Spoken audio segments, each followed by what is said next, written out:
যে কোনো দিন বন্ধ হয়ে যেতে পারে আপনার ব্যাংক অ্যাকাউন্ট। একে সক্রিয় রাখতে আপনার কেওয়াইসি আপডেট করুন।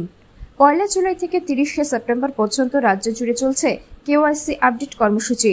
ব্যাংকের গ্রাহকদের অ্যাকাউন্ট সক্রিয় এবং মজবুত রাখতে যা অবশ্যই জরুরি।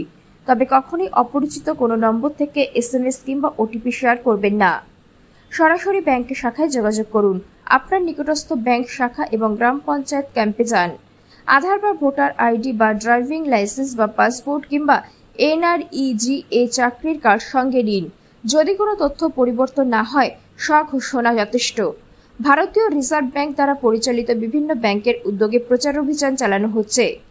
এদিন ইউকো ব্যাংকের মচলন্দপুর শাখার উদ্যোগে ব্রাঞ্চ ম্যানেজার প্রশান্ত মজুমদারের ব্যবস্থাপনায় FI স্যাচুরেশন এবং রিকেওয়াইসি নিয়ে জনসংস্থানে উপস্থিত ছিলেন ভারতীয় রিজার্ভ ব্যাংকের AGM প্রসেনজিৎ ভট্টাচার্য, ইউকো ব্যাংকের chief manager Rajesh Kumar Behera, LDM উত্তর 24 পরগনা SK পোদ্দার সহ অন্যান্য ব্যাংকের প্রতিনিধিগণ, ইউকো ব্যাংকের মচলন্দপুর শাখার কর্মচারীবৃন্দ। সমগ্র অনুষ্ঠানটি সঞ্চালনা করেন অরিত্র চক্রবর্তী। এই অনুষ্ঠানে স্বনির্ভর গোষ্ঠীর মহিলাদের উপস্থিতি ছিল উল্লেখযোগ্য। এই কর্মসূচি থেকে SHG এর মহিলাদের আরও উৎসাহিত করতে ব্যাংক কর্তৃপক্ষ এদিন স্বনির্ভর গোষ্ঠীর মহিলাদের ঋণের সুদের হার 1% কমিয়ে দেওয়ার কথা ঘোষণা করে। ঘোষণার পরেই মহিলাদের মধ্যে পুজোর আগে খুশির হাওয়া বয়ে যায়। তারা ধন্যবাদ জানান আধিকারিকদের। আজকে এখানে একটা ক্যাম্প হয়েছিল কেওয়াইসি এবং কেওয়াইসি নিয়ে আমাদের মেসেজ করেছিল সেলফ হেল্প গ্রুপের আসার কথা। আমরা স্যারের আমাদের রিজার্ভ ব্যাংকের যে LGM এসেছিলেন ওনার কথা আমরা খুব ভালোভাবেই এখানে শুনলাম। কারণ হচ্ছে উনি এই যে আমাদের সচেতনতা করলো কেওয়াইসি নিয়ে, এটা আমরা সেলফ হেল্প গ্রুপগুলোকে বলে দেবো এবং আমরা খুব ভালোভাবেই এটা জানলাম যে এটা আমাদের সেপ্টেম্বরের 30 তারিখের মধ্যে কমপ্লিট করতে হবে। এই মেসেজটা পেয়ে আমাদের খুব উপকার হলো। আমরা এটা খুব স্বাগত জানাচ্ছি, কেননা দলের মধ্যে একটা ভ্রান্ত ধারণা ছিল, ওরা ঠিক করে বুঝতে পারছিল না যে 2% নেব কি 1% নেব। কিন্তু স্যারের কাছ থেকে আমরা এটা জানতে পারলাম। আমরা এবার দলে মেসেজ করে দেব যে আমরা 1% করে ইন্টারেস্টটা নিতে পারি দলীয়ভাবে, মানে দলগুলো। আপনার নামটা বলবেন? না, স্বনির্ভর দলের যে লোনটা আছে, লোনটা চলছে, তাদের 2% ছিল, সেটা 1% আমরা করতে পারি, সেটাই স্যার বললেন আর কি। সেটা আমাদের পরিষ্কার একটা ধারণা এসে গেল। এবার আমরা বলতে পারি দলগুলোকে এবং আমরাও দিতে পারি। আমার নাম হচ্ছে শঙ্করী সিংহ, আমি সপ্তর্ষি SSG থেকে এসেছি। জেনারেলের যে দলগুলো তাদের 70 পয়সা নেই, আমরা চাই যে সব দলেরই 70 পয়সা। আজকে যে অনুষ্ঠানটা হলো কেমন লাগলো? আপনার নাম বলবেন আর গ্রুপের নাম বলবেন। আমার নাম লক্ষ্মী দত্ত, আমি মসলন্দপুর ওয়ার্ডে বাস করি। আমি FMCSP, আমার দলের নাম লোকনাথ সর্বজনীন স্বরোজগারী দল।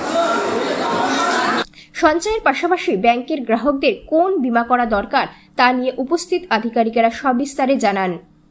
বছরে খুবই কম টাকা দিয়ে PMJJBY, PMSBY, APY স্কিমের আওতাভুক্ত হলে সহজেই আপনার জীবন সুরক্ষা হতে পারে। কিংবা বৃদ্ধ বয়সে APY অটল পেনশন যোজনার মাধ্যমে পেনশনের সুবিধা ভোগ করতে পারবেন। ব্রাঞ্চ ম্যানেজার প্রশান্ত মজুমদার এ ব্যাপারে সবিস্তার জানান। অ্যাকচুয়ালি আজকে আমাদের খুবই শর্ট নোটিস পিরিয়ডেই আমরা রিজার্ভ ব্যাঙ্ক অফ ইন্ডিয়া থেকে একটা নোটিফিকেশান পেয়েছিলাম এবং আমাদের ডিস্ট্রিক্টের LDM সাহেবও ছিলেন। সেখানে আমাদের একটা FI স্যাচুরেশন ক্যাম্প এবং KYC একটা ক্যাম্প আমাদের করা হয়েছে। ক্যাম্পের মূল উদ্দেশ্যটাই হচ্ছে FI স্যাচুরেশন, যেখানে 3টে পার্ট আসে। সেটা হচ্ছে PMSBY, PMJBY এবং APY।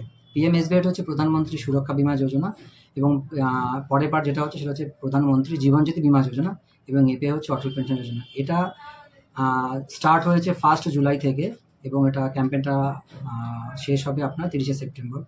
এই ক্যাম্পেনের মূল উদ্দেশ্য হচ্ছে একটা মাস এনরোলমেন্ট, যাতে করে সাধারণ লোকেরা এই PMJBY, SBI এবং APYটাকে অ্যাকসেপ্ট করেন। এবং কারণ PMSBYতে স্পেসিফিক্যালি বলাই আছে আপনি প্রত্যেক বছর 20 টাকা করে দেবেন এবং নেক্সট পার্টে যেটা PMJJBY রয়েছে সেখানে আপনাকে দিতে হবে 436 টাকা বছরে।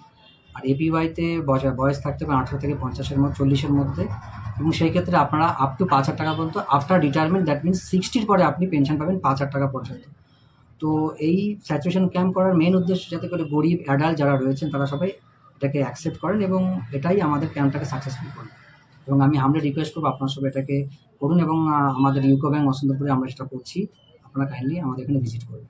আচ্ছা, কেওয়াইসি তো ছিল, আবার কেন রি-কেওয়াইসি হলো? হ্যাঁ, কেওয়াইসিটা যখন অ্যাকাউন্ট ওপেন করা হয়েছিল, আমাদের এখানে ম্যাক্সিমাম যাদের অ্যাকাউন্ট রয়েছে তাদের ক্ষেত্রে এটা আসছে, কারণ যখন অ্যাকাউন্ট ওপেন হয়েছিল তখন ধরুন কেউ 2015 সালে অ্যাকাউন্ট করেছে, সেই ক্ষেত্রে আজকে 2025 সাল, তো 10 বছর চলে গেল। 10 বছরে এই অ্যাকাউন্টটা ইনঅ্যাক্টিভ মোডে চলে আসবে as per guideline system wise.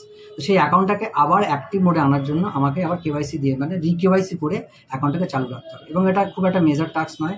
যদি কেউ অ্যাড্রেস চেঞ্জ করতে যায়, তাকে ব্রাঞ্চে ভিজিট করে শুধু একটা সেলফ ডিক্লারেশন দিতে হবে যে আমি অ্যাড্রেস চেঞ্জ করি। যদি কেউ করতে না চায় তাহলে তার ক্ষেত্রে একটা আলাদা অ্যানেক্সার 2 আছে, সেখানে জাস্ট কেওয়াইসি ডকুমেন্ট দিয়ে চেঞ্জ করতে পারে। আর রি-কেওয়াইসি করার মেন উদ্দেশ্য হচ্ছে যাতে অ্যাকাউন্টে ইনঅ্যাক্টিভ না হয়, কারণ কেউ যদি 10 বছর ধরে অ্যাকাউন্টে কেওয়াইসি ডকুমেন্টস না দেয় তাহলে সেই ক্ষেত্রে অ্যাকাউন্টটা কিন্তু ইনঅ্যাক্টিভ হবে এবং সেটাকে লোয়ার রিস্ক ক্যাটাগরিতেই আমরা বলে থাকি। তো সেক্ষেত্রে কেওয়াইসি ডকুমেন্ট দিলে অ্যাকাউন্ট আবার চালু হয়। এটা একটা জাস্ট প্রসিডিওর যেটা আমাদেরকে সবাইকে গো থ্রু করতে হবে। আচ্ছা, আপনাদের ব্রাঞ্চে আজকে এই অনুষ্ঠান থেকে এসএসজি গ্রুপ থেকে একটা দাবি তোলা হয়েছিল এবং আপনি একটা ঘোষণা করলেন, কি বলবেন এসএসজি গ্রুপে? সেই এসএসজি গ্রুপ অ্যাকচুয়ালি আমাদের ইউকো ব্যাংক মসলপুর ব্রাঞ্চের এসএসজি গ্রুপ, মাস এসএসজি গ্রুপ রয়েছে এবং তারা সবাই আমাদের কাছ থেকে সিসি লোন অ্যাক্সেস করেছে এবং প্রত্যেকে টাইমলি পেমেন্ট করেছে। তো আমরা আগে যে রেট অফ ইন্টারেস্ট ওদের কাছ থেকে নিয়েছিলাম, আজকের দিনে সেখানে আমরা বলে দিয়েছি যে আপনাদের 1% কম করে দিতে হবে এবং সেটা ওরা গ্ল্যাডলি অ্যাকসেপ্টও করে নিয়েছে। শেষ প্রশ্ন, সব আপনার যে সমস্ত কাস্টমার আছে বা যারা কাস্টমার হতে চাইছে তাদের উদ্দেশ্যে কি বলবেন? দেখুন, আমাদের এই ব্রাঞ্চটা 1973 সালের ব্রাঞ্চ, খুবই পুরনো ব্রাঞ্চ। আমাদের প্রচুর কাস্টমার রয়েছে এবং আমরা চাইবো আরও কাস্টমারকে অ্যাকোয়ার করতে। তার সঙ্গে সঙ্গে আমাদের যে সমস্ত নতুন প্রোডাক্টগুলো আছে, যেমন ধরুন PMJBY, PMSBY এবং APY সম্বন্ধে আমরা চাইছি একটা মাস কাস্টমার এই ব্যাপারটাকে অ্যাকসেপ্ট করুন, কারণ এটা একটা গভর্নমেন্টের এফোর্ট। সেন্ট্রাল গভর্নমেন্ট থেকে এই এফোর্টটা দেওয়া হচ্ছে রিজার্ভ ব্যাঙ্ক অফ ইন্ডিয়া এবং DFS এর তরফ থেকে। চাইছে সাধারণ জনতা যাতে করে এটাকে গ্ল্যাডলি অ্যাকসেপ্ট করে। এবং আমি ইউকো ব্যাংকের অ্যাজ এ ব্রাঞ্চ হেড, আমি আমাদের যত সমস্ত কাস্টমার রয়েছেন তাদেরকে পুজোর সাদর আমন্ত্রণ জানিয়ে আমি আমার বক্তব্য এখানে শেষ করছি। আশা করি সবাই শুনতে পাচ্ছি। প্রথমে আমার পরিচয়টা দিয়ে দিই। আমার নাম প্রসেনজিৎ ভট্টাচার্য। আমি রিজার্ভ ব্যাংকে কর্মরত as an assistant general manager. এবারে আমি দুটো পয়েন্ট, আপনাদের যারা এসছেন তারা নিশ্চয়ই জানেন যে DFS মানে কেন্দ্রীয় সরকার এবং রিজার্ভ ব্যাংকের একটা যৌথ প্রক্রিয়াতে আমাদের একটা এই ক্যাম্পগুলো অর্গানাইজ করা হচ্ছে। তার কারণ আপনাদের প্রত্যেকের ব্যাংক অ্যাকাউন্ট আছে তো? এখানে এমন কেউ আছে যার ব্যাংক অ্যাকাউন্ট নেই? প্রত্যেকে আছে। আপনারা প্রত্যেক মাসে টাকা জমা দেন বা টাকা তোলেন? দেখা গেছে আমাদের রেকর্ডে 30শে জুন 2025 অবধি এরকম অ্যাকাউন্ট আছে যাদের KYC ডিউ। এবার KYC মানে ব্যাপারটা বেসিক্যালি ব্যাংকের ভাষায় নো ইওর কাস্টমার, মানে ব্যাংক আপনাকে জানবে, আপনার সম্পর্কে ব্যাংকের কাছে একটা কংক্রিট এবং সুস্পষ্ট আইডিয়া থাকে। রুল হচ্ছে, আপনারা হয়তো অনেকেই অ্যাকাউন্ট খুলেছেন আজ থেকে 10 বছর আগে জন্মের সময়। ব্যাংক কাস্টমারের প্রোফাইল দেখে তাকে ডিসাইড করে যে হাই রিস্ক কাস্টমার অর্থাৎ প্রচণ্ড রিস্ক আছে, মিডিয়াম রিস্ক কাস্টমার আর লো রিস্ক কাস্টমার। রিস্ক কথাটার অর্থ এই কারণে যে সে এমন কোনো ব্যবসার সাথে যুক্ত কিনা যেখানে রিস্ক আছে। কাস্টমার রিস্ক মানে মানুষ নয়, তিনি যে কর্মের সাথে যুক্ত। আমার বিশ্বাস আপনারা প্রত্যেকেই হচ্ছেন low risk customer. Low risk মানে হলো 10 বছরে একবার আপনাকে KYC করতে হবে। কী করতে হবে? আপনারা প্রত্যেকেই যখন ব্যাংক অ্যাকাউন্ট খুলেছিলেন কোনো ডকুমেন্ট জমা দিয়েছিলেন, হয় আধার কার্ড জমা দিয়েছিলেন বা প্যান কার্ড জমা দিয়েছিলেন বা ভোটার আইডি কার্ড জমা দিয়েছিলেন। এখন কিছুই না, যদি আপনাদের কারোর অ্যাড্রেস চেঞ্জ না হয়ে থাকে, আমার ধারণা যদি আপনাদের কারোর অ্যাকাউন্ট ডিউ হয়ে থাকে অথচ আপনাদের অ্যাড্রেস বা কিছুই চেঞ্জ হবে, কিচ্ছু করতে হবে না। একটা সেলফ ডিক্লারেশন ফর্ম আছে, ফর্মটা কী লেখা আছে? আমার অ্যাড্রেস যা ছিল এবং আমি যা ছিলাম আমি সেই অ্যাড্রেস কেওয়াইসি আছে এবং সেই কাজের সাথেই যুক্ত। সাইন করে দিয়ে দিন, নিউ কেওয়াইসি শেষ। এবার মনে করুন কারোর অ্যাড্রেস চেঞ্জ হয়েছে, সে কার্ড বানিয়েছে, সেই কার্ডের কপি সেলফ অ্যাটেস্ট করে জমা দিবেন নতুন অ্যাড্রেসে। রিকেওয়াইসি না হলে কি অসুবিধা আছে? অসুবিধাটা হচ্ছে আপনারা কেউ ইউপিআই বা ইউপিআইতে পেমেন্ট করেন, মানে গুগল পে বা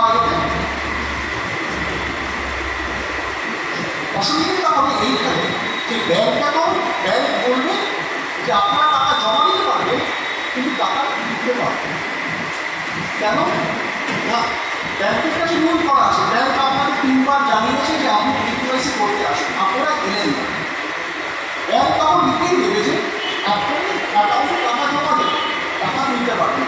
এবার আপনারা নিশ্চয়ই ধরুন রাজ্য সরকারের যে স্কিম লক্ষ্মীর ভাণ্ডার সেটা পাবেন, টাকাটা ক্যাশে আসেন অ্যাকাউন্টে যায়, অ্যাকাউন্টে যায়। এবার মনে করুন আপনার টাকাটা গেল কিন্তু ওটা তুলতে পারবেন, তখন কি সরকার আপনাকে যেরকম গ্যাসের জন্য আপনারা সাবসিডি দেবেন, সেই টাকাটা আপনার অ্যাকাউন্টে চলে গেল, টাকা তুলতে পারবেন। আমাদের প্রতিষ্ঠান হচ্ছে যে যাতে আপনারা আপনাদের সময় মতো সুযোগ মতো টাকাটা তুলতে পারছেন, সেই জন্য আমরা দেখি কাস্টমার এই একটা ব্যাপারে একটু উদাসীন। उड़ीसा से आया हूँ, हिंदी समझ में आएगा। हमारे ग्राम में जो है सम्मान्य आगे एजेंट सर, सम्मान्य एजेंट सर, आपका प्रिय मैनेजर सर और सभी स्टाफ, यहाँ पर उपस्थित भद्रा पुलिस महिलाएं, माँ और हमारा bank of India general correct bank से आए ऑफिसर और हमारा इसी गण सभी को बधाई कि आपका जो केवाईसी काम जो आरबीआई की तरफ से हो रहा है।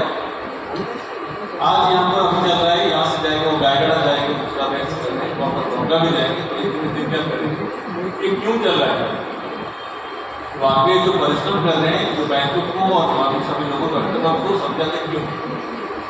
जो लोग इतना संशय जोड़े लोग तक जान पाएंगे, उनके लिए आरबीआई के लिए देश के लिए अच्छा होगा। इसको साल में पहले बोले थे कि आप सबके पास तो डरे रहते हैं, पर बैंक में क्या करते हैं, क्या करते हैं आपको सही बात है। हमारा सेविंग्स रेट में अब चल रहा है, रोज के लिए आपको 10 लाख है, रोज के लिए 2.5% ऑफ इंटरेस्ट चल रहा है आप सेविंग्स में। पर प्रिंसिपल जो है वो आपको 1 साल 2 साल 3 साल 30 इंटरेस्ट 400 ये सब क्या है। इसी हिसाब से लोन की स्कीम भी चल रहा है। सभी मामले बोले थे कि हमारा एसबी अकाउंट है और एसएच लोन है। अभी रिजर्व बैंक का गाइडलाइन में एसएच लोन कितना हो सकता है, कोई बोल रहे एसएच लोन मैक्सिमम कितना हो पाएगा?